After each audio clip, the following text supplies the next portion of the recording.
Yeah, I just seen the Breakfast Club. Jimmy popping all that bull. I be seeing you, Jimmy talking about we Gucci boo boo. He in the Gucci store talking about we Gucci boo boo. Them like king niggas was going fuck up. Jimmy, they was like, Marita Monero. Recently saw a clip on Instagram where a young kid was comparing you to Nas and saying that you got that's my young boy. big hits. Wow. Yo, he looked to you. He learned how to wear the BB Simon belt. Jimmy was not a rapper then. Right. He was man, like on the side, like in the side, just he was not a rapper at all. Right. So when balling took place, and I'm looking and I'm going, oh, he having a moment. That's the Lloyd Banks. Okay, let's unpack the absolute chaos that just entered the room. Because when 50 Cent starts talking about you on The Breakfast Club, it's not a shout-out. It's a public obituary. We're talking about Jimmy Jones, or as the internet calls him, the man who invented side-eye energy. 50 just threw shade so sharp, you could slice a record deal with it. He basically said Jimmy was not a rapper back then. Translation? You were the hype man holding my drink. And the way 50 said it so casually, like he's reminiscing about an unpaid intern, you just know there's history here. This isn't friendly banter. This is revenge tour energy. Now here's where it gets spicy. The internet immediately clocked that ballin' comparison. 50 saying Jimmy's hit moment was like Lloyd Banks's big record is basically him saying, congrats, but you'll never be me. Reddit went wild. One comment said, 50 never misses a chance to remind you who birthed your whole career. TikTok was even worse. Someone edited the clip with, in loving memory of Jimmy's ego playing in slow motion. But let's be honest, this isn't just about rap beef. This is vintage 50 behavior. Every time he's quiet for a week, he pops back up starting a cold war with someone from 2006 like it's his morning coffee ritual. And the crazy part? This interview was just the appetizer. Because what 50 says next doesn't just reignite an old feud, it rewrites hip-hop history. You're not ready for this next part. In the Breakfast Club, Jimmy popping all that bull. I be seeing you, Jimmy talking about we Gucci boo boo. He in the Gucci store talking about we Gucci boo boo.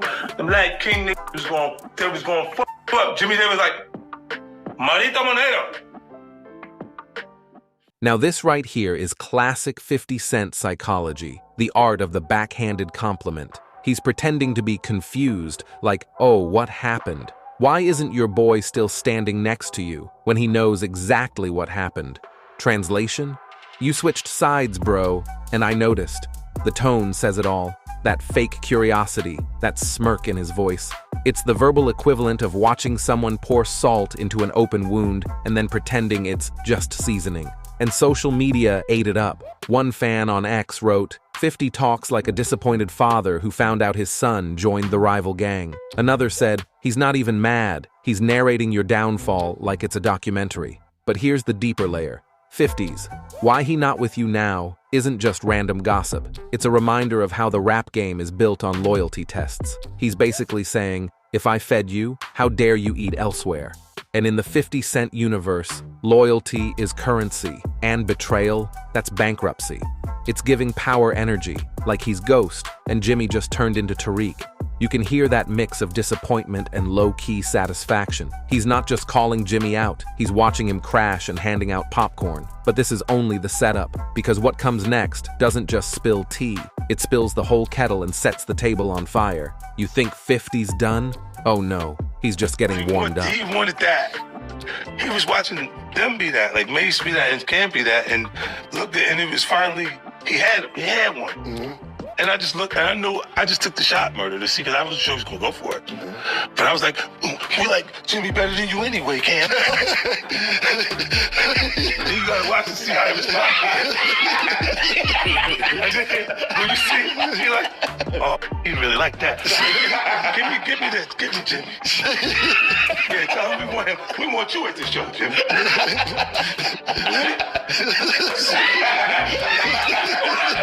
Yeah, but that was one of those things I just threw it out and see what. And then when he bit to it, because it was like he was having a moment that not sure that was going to ever happen again at that point. And then he's going, for them, they have records that where, look, I always say this to certain artists, I go, damn, when is he going to have his moment? Like, See, this is where the plot twist energy starts to kick in. Because when 50 Cent says, "I thought he was still your guy," that's not confusion. That's a master manipulator setting the trap. He's playing innocent like he just stumbled onto beef he didn't cause. But everyone who's been watching 50 since the early 2000s knows better. This man invented subliminal warfare. He'll throw a grenade and then ask, "Who did that?" while holding the pin. The wildest part? Fans caught it immediately. One TikTok comment said, 50 saying, "I thought he was still your guy," is like a cat pushing your glass off the table and then acting shocked it broke. Another user added, "He's not confused, he's recruiting new enemies for the remix." But this statement hit deeper because it low-key exposed the fake brotherhood in hip-hop. These rappers talk family, but one wrong business move, and suddenly everyone's independent. 50's pretending to just notice the switch-up, but he's really highlighting how fast loyalty expires when fame shows up. The way he delivered that line? Calm, almost nostalgic. Like he's saying, "Remember when we all liked each other? Yeah, me neither." And this is why the internet couldn't look away. This isn't just drama, it's a masterclass in psychological shade. 50 knows exactly how to make something sound like curiosity while secretly calling you disloyal. But here's where it flips again, because the next part of this interview doesn't just question Jimmy's loyalty, it calls out his entire come-up story, and trust me, the receipts are brutal. Saw a clip on Instagram where a young kid was comparing you to Nas and saying that you got Yeah, that's my young boy. big hits. Wow. Yo, he looked to you. He learned how to wear the BB Simon belt from you. He got his swag. Like, how crazy is that? Because in my era, you know what I'm saying? Nas is like a god. In my era too. I mean, So well, to be compared, But let me that young kid. Let me. he was young and we loved that he loved Jim Jones. I want you to break it down. Let's break this down. I admired Nas, but remember Nas' first record, The Barbecue, came out when I was in 11th grade. Now this is where 50 Cent starts playing chess, while everyone else is still fighting over the checkers board. Because the way he compliments Jimmy, it's not a compliment, it's a setup. He's saying, "I respected it," but if you listen closely, it's laced with pity. It's like when your ex says, "I'm happy for you," but their voice cracks halfway through. 50's giving props with one hand while planting doubt with the other. He's basically saying, "Yeah, you won, but you should have won with me." And that's what makes 50 so dangerous. He can make you question your entire career with one calm sentence. Fans on Reddit even joked, 50 doesn't argue. He narrates your mistakes in HD. But what's even crazier is the nostalgia trap he's pulling here. By saying, "That should have been both of y'all shining," he's subtly rewriting history, framing himself as the wise elder who saw potential wasted. When in reality, 50's been known to enjoy a good fallout if it keeps him trending. This man has turned passive-aggressive storytelling into performance art, and you can feel it. He's smiling while twisting the knife. TikTok stitched this moment over and over again with captions like, 50's version of, "I'm not mad, I'm just disappointed." And every time, it hits harder because deep down we all know that's 50's favorite emotion, disappointed domination. But hold up, the next part isn't about disappointment anymore. It's about exposure, because right after this, 50 drops the kind of line that makes the whole room go silent. And when he does, the respect talk turns into straight-up revelation. You're not ready for this next quote. My idol when I was young, like you did, came to dressing, the wordplay, the music, everything. I was a superior Nas fan. Period. I'd never take that away from him. But then, as I got in the game, you got to realize that your rivals would be idols, and not to take anything away from that. I developed my own style in my own lane that these kids start to gravitate towards the same way I gravitated towards Nas when I was younger and things like that. It's a whole different generation. We're talking about 94, 93. I was in 11th grade. Nigga, it's 2025.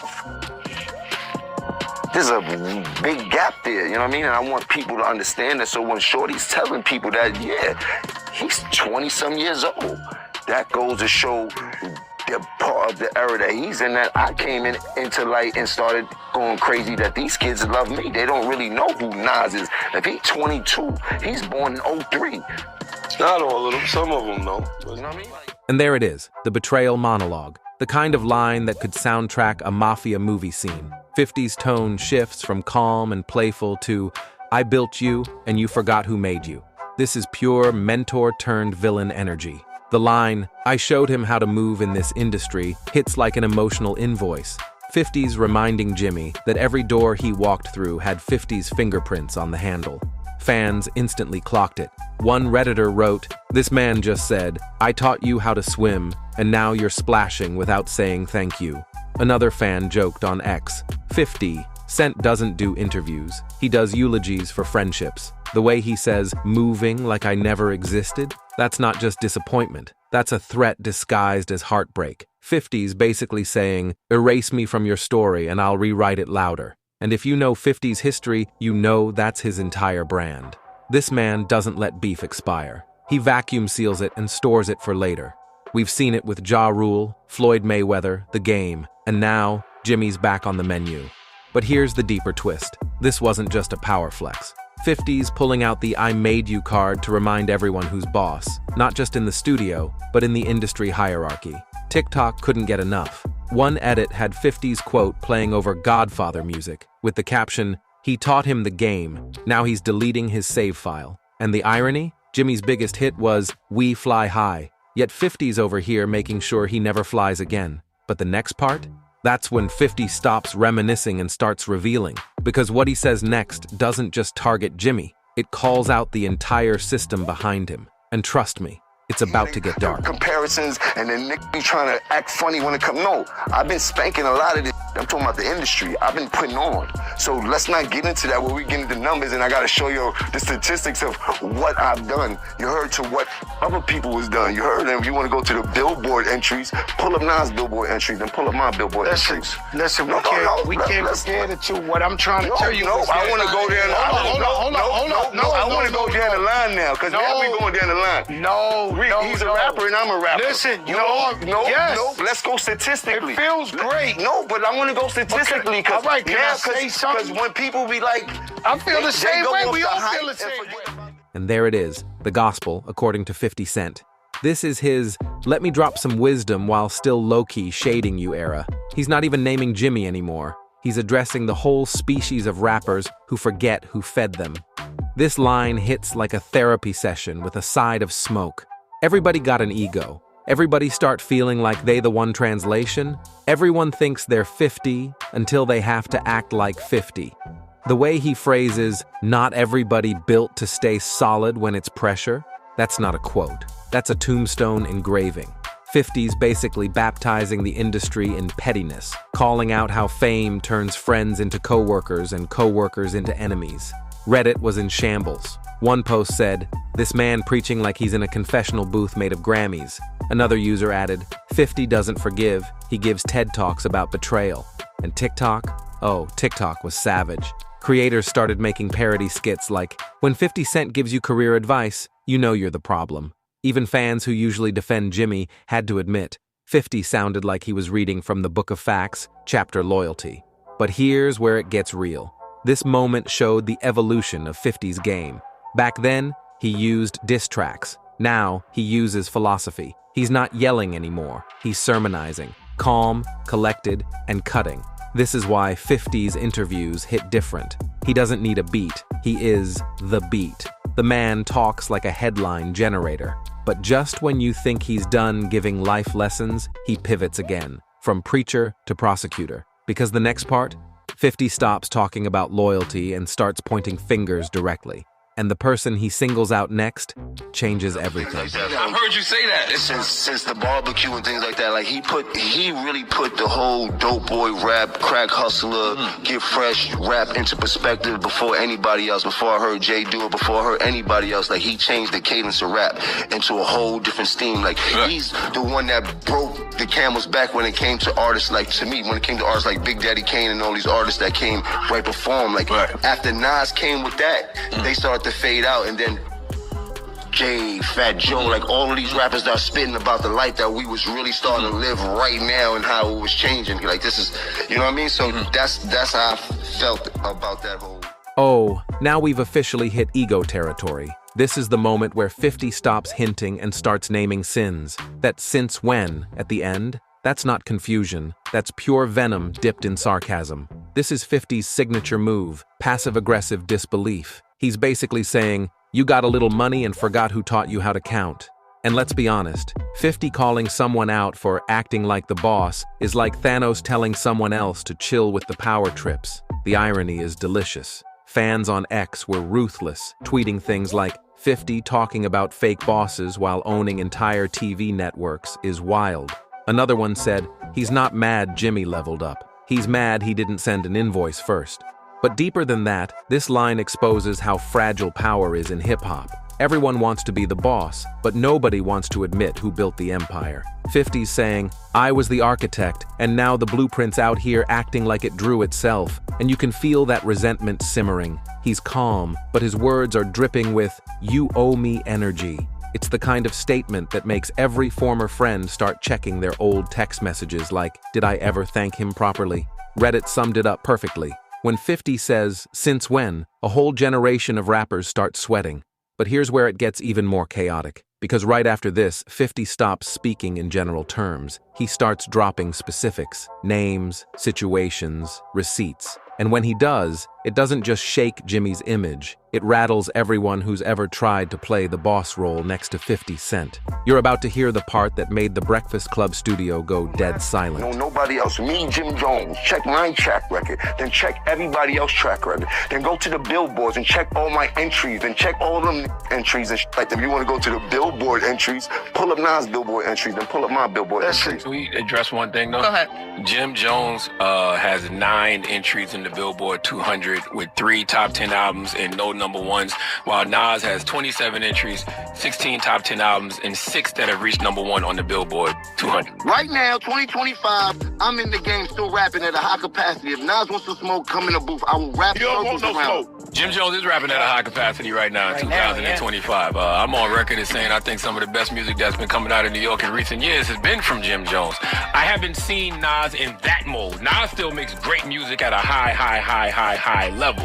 I just haven't seen Nas in that, let's get active, getting at each other. This right here is textbook Betrayal energy.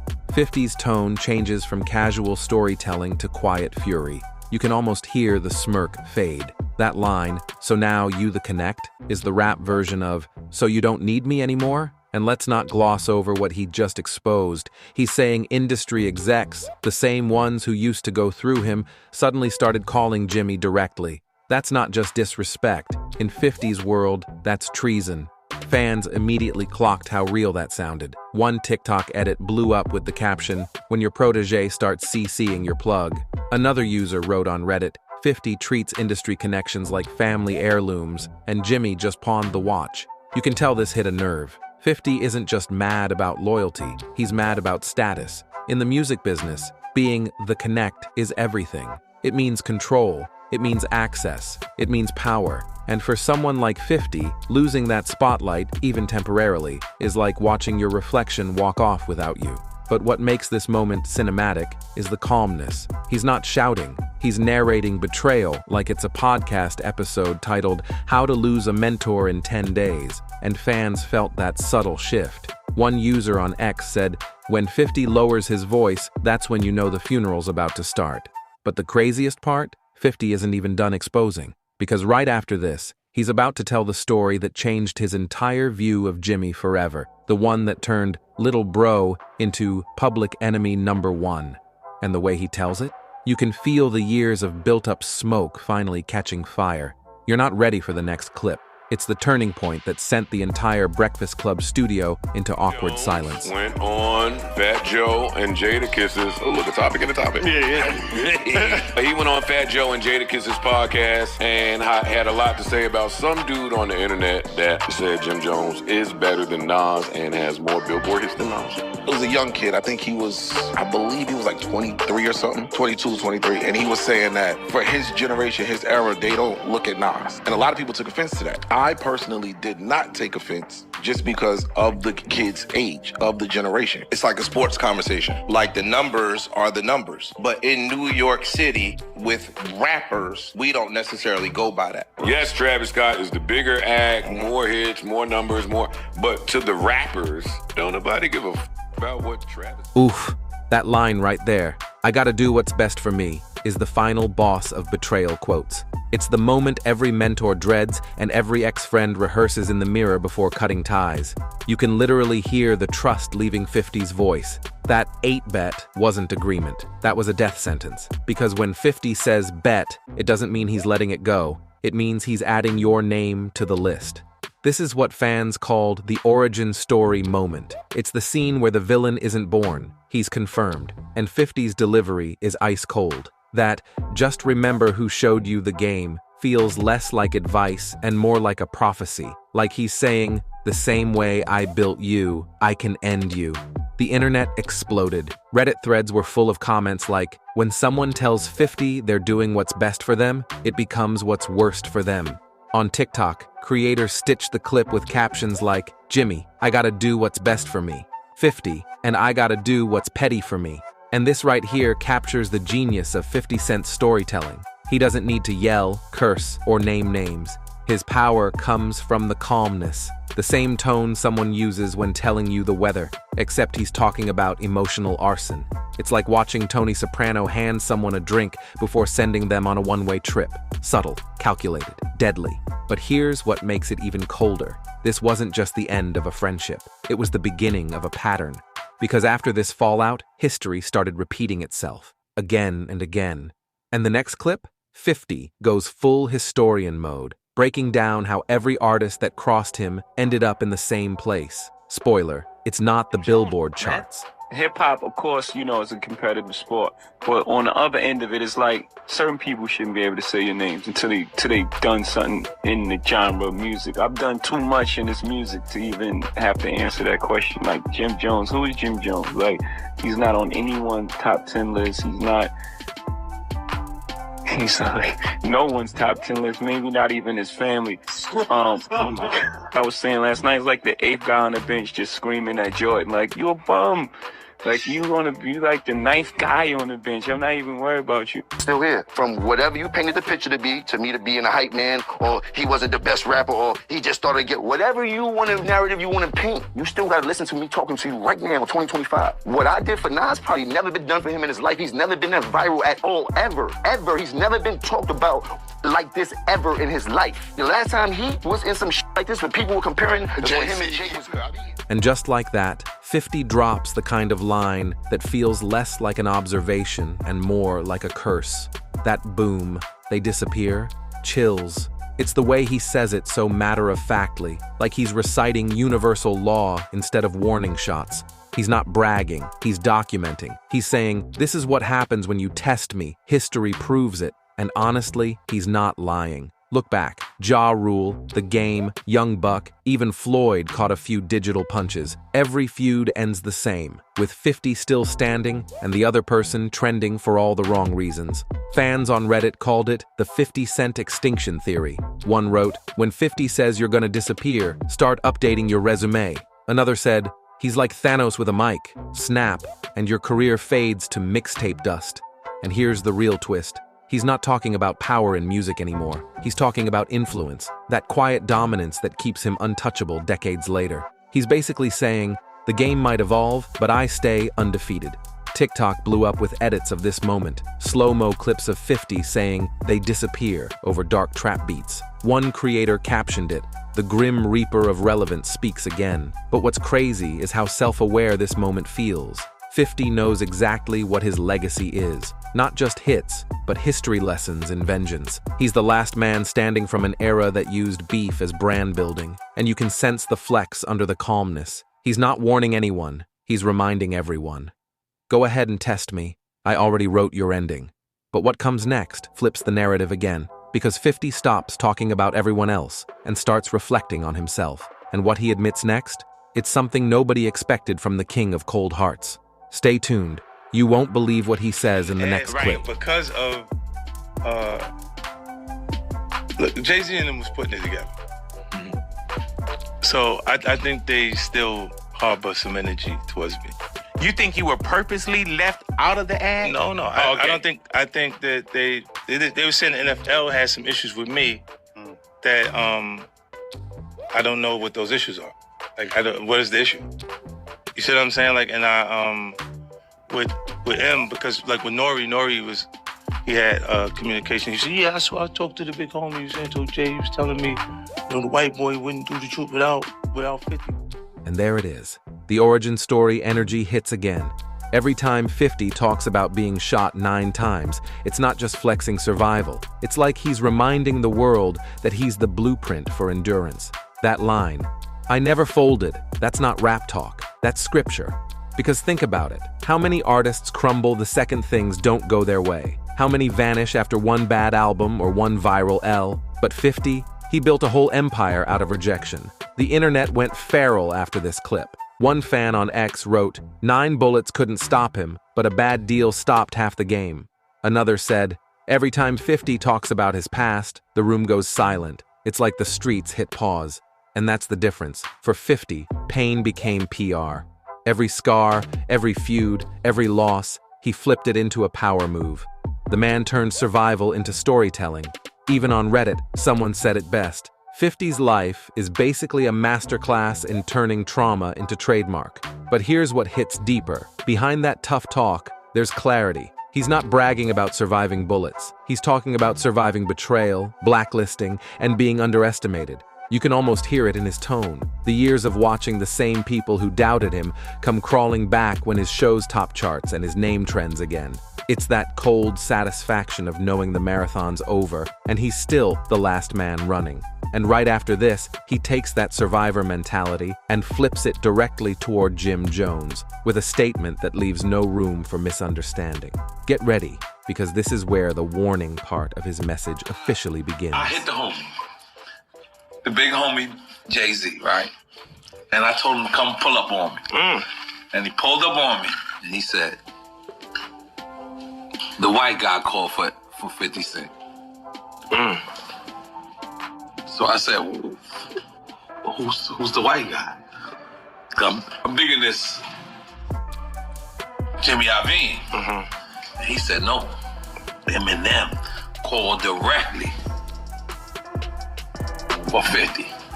And he said, that's his guy. He said, I can't do it if I can't break 50 up. But that's his guy. And just like that, 50 drops a nuclear-level warning without even raising his voice.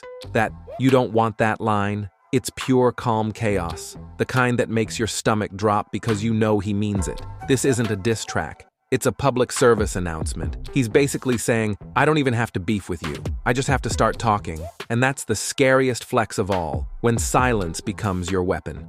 Twitter exploded after this clip went live. One user posted, when 50 says you don't want that, cancel your studio session and go home. Another said, he's not warning Jimmy, he's foreshadowing a documentary. The comment section was a mix of panic and popcorn emojis. Everyone knows what happens when 50 starts reminding people of who they really were. He archives everything. Old videos, photos, tweets. Nothing is safe. It's like watching a man with a time machine threaten to hit rewind. And you can feel the weight behind it.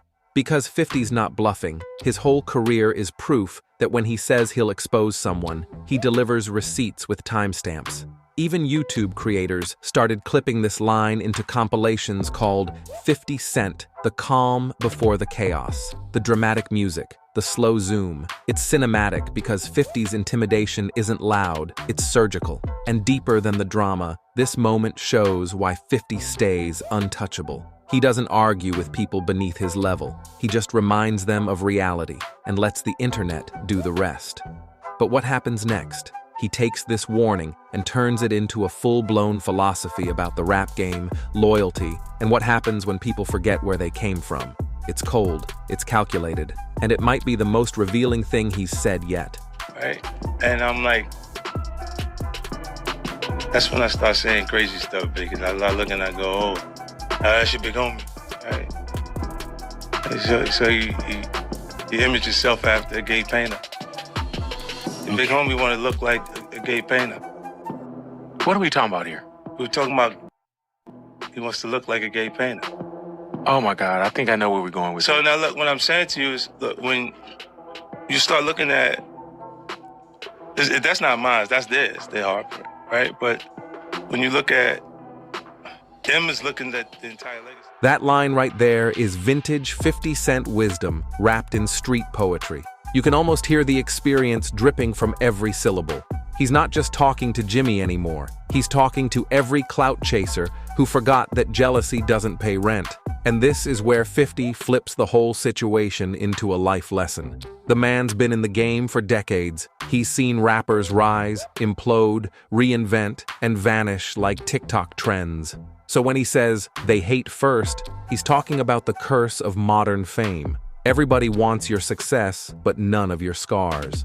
On Reddit, one fan wrote, 50 just dropped more self-improvement in 10 seconds than most podcasts do in 10 episodes. Another joked, bro went from diss track to TED Talk in under a minute. It's true though, he's mastered this balance of chaos and clarity. He'll roast you, school you, and still make you take notes. That's why fans call him Petty Gandhi. And you can't even be mad, because the facts check out. The same dudes who once laughed at 50 are now chasing the same success blueprint he made 20 years ago. Meanwhile, he's producing TV empires and casually dropping life quotes that hit harder than disses. What makes it even better is how self-aware it all feels. He's not playing victim, not fishing for sympathy. He's warning the next generation not to trip over the same ego traps that buried their idols. But here's the irony. While 50's out here giving motivational bars, half the industry is still sub-tweeting him, pretending they're unbothered while secretly watching every clip like it's required homework.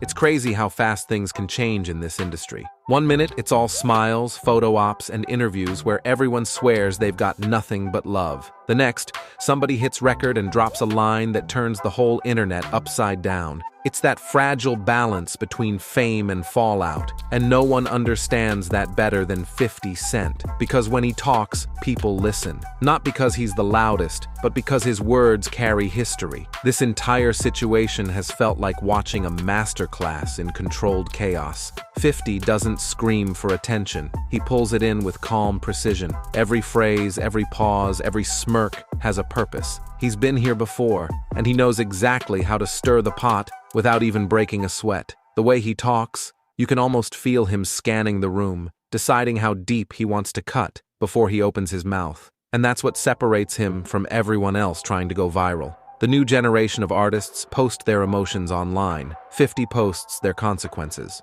He doesn't argue, he documents. That's why the moment he speaks, the timeline goes into cardiac arrest. Because everyone knows he's got something tucked away, waiting for the right time. You can tell this beef isn't even about anger anymore. It's about principle. It's about people forgetting how this game works. 50 built his legacy on survival, not just musically, but mentally. And when he sees people rewriting history or throwing shade for clout, he doesn't get mad. He gets strategic. Every word becomes a chess move, and somehow, he's always 10 steps ahead. It's like he's saying, I already played this game. You're just now reading the rule book. And he's right. Most people only see the surface, the fame, the money, the power. But they don't see the sleepless nights, the betrayals, the fake friends who turned into brand deals. 50 does. That's why when he calls someone out, it doesn't sound like gossip. It sounds like justice. Fans caught on instantly. Reddit threads exploded. Twitter was a war zone of reaction memes, TikToks breaking down tone inflections, and YouTube edits compiling every subtle smirk. Everyone had a theory. Some said he was just trolling for attention. Others said it was calculated revenge, years in the making. But the truth is, 50 doesn't move without intention. Every quote is a warning disguised as entertainment. The real brilliance is how he turns drama into dialogue. He'll roast you, drop life advice, and expose hypocrisy all in one breath. 1 minute you're laughing, the next you're reflecting on your entire life. That's why people call him both the villain and the mentor. He embodies the duality of fame, the light and the darkness that come with being in the spotlight too long. And that calm tone of his, that's not arrogance, that's experience. It's a man who's seen empires crumble and built new ones from the ashes. He doesn't need to raise his voice. His reputation does it for him. He knows that silence, when used correctly, can be louder than 1,000 diss tracks. Every time he speaks, you can sense the subtext. I could ruin you, but I'm choosing restraint. That's the part that terrifies people,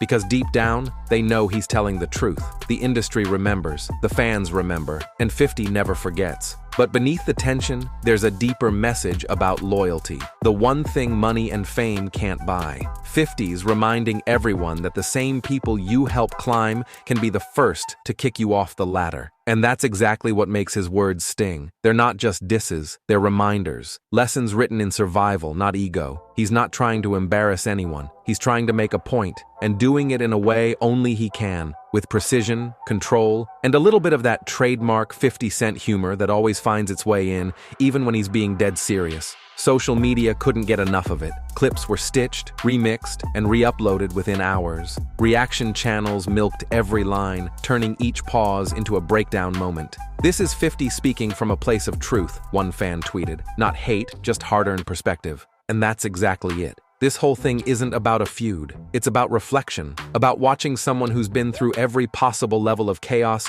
and come out calm enough to narrate it. There's power in that, the kind that doesn't need approval or validation, just results. It's wild how 50 has evolved from a rapper into this modern-day myth of control and pettiness. He's proof that you can outgrow the drama, but still keep your edge sharp enough to remind people you're not the one. And that's why every time he speaks, the world stops scrolling. The message buried underneath it all is brutally simple. Don't let hate distract you from growth, because envy will make you watch another person's success like it's your downfall. That's the difference between those who rise and those who stay stuck. One learns, the other complains. 50's not chasing trends, he's defining eras. The man turned his own survival story into a franchise, then used that platform to call out everyone who tried to rewrite his narrative. And now, decades later, he's still doing it, with fewer words, but more impact. There's something poetic about it. The same industry that once counted him out now studies his every move. His quotes become viral sound bites, his silence becomes speculation, and his confidence becomes content. It's like he turned his entire persona into an algorithm-proof brand. But here's what really stands out. He's teaching without preaching. Every moment of shade doubles as a life lesson. Every warning doubles as motivation. It's that rare balance of realness and performance that makes his voice timeless. You don't just hear it, you feel it. And that's why the internet keeps coming back. Because deep down, people love the truth, even when it's wrapped in attitude.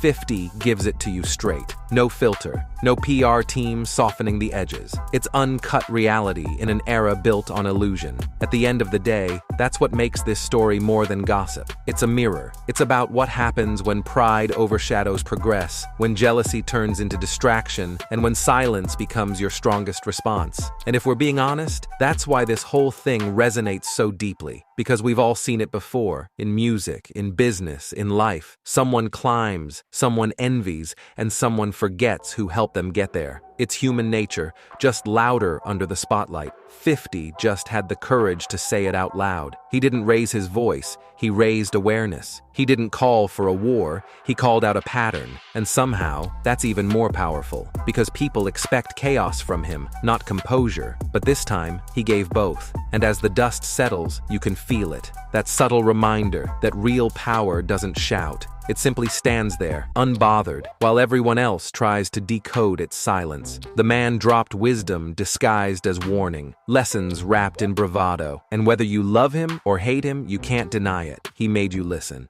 Now the real question is, do people actually hear him, or are they too busy waiting for the next headline? Because if there's one thing 50's career has proven, it's this. He's not just playing the game, he's rewriting it. So what do you think? Is 50 evolving into something bigger than rap beefs? Or has he just mastered the art of reminding people why they shouldn't test him in the first place? Either way, one thing's for sure, he hasn't lost a step. If anything, he's become sharper, quieter, and more dangerous with time.